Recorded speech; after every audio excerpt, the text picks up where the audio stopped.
Pesawat komersil Susi Air dilaporkan terbakar di distrik Paro, Kabupaten Duga, Papua Pegunungan pada Selasa 7 Februari.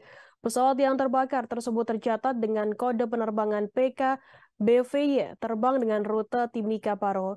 Pesawat kebakaran telah mendarat dan melewati lintasan di Bandara Distrik Paro.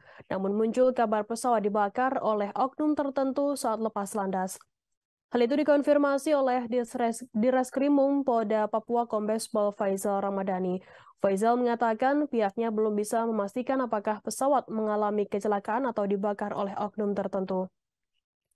Sementara itu, pihak Susi Air melalui Susi Pujiastuti menjelaskan pesawat Susi Air dengan kode penerbangan PKBVY terbang dari Bandara Moses Kilangin Mimika menuju Paro pada pukul 5:33 waktu Indonesia Timur.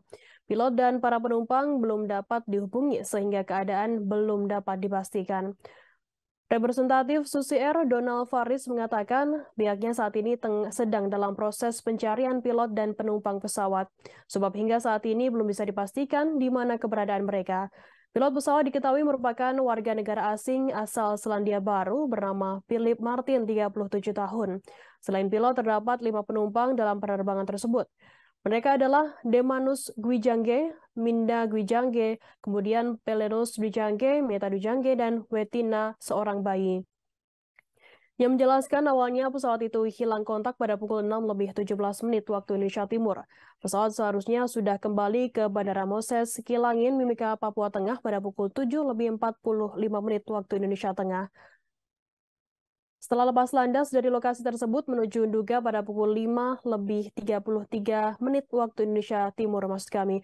Lalu pesawat itu dilaporkan terbakar. Donald mengatakan pihaknya sedang memeriksa lebih lanjut apakah pesawat tersebut mengalami kendala teknis sehingga terbakar. Yang meyakini pesawat tersebut tidak mengalami crash landing atau kesalahan teknis hingga terbakar. Sebab menurutnya pendaratan terjadi dengan baik. Terima kasih sudah nonton.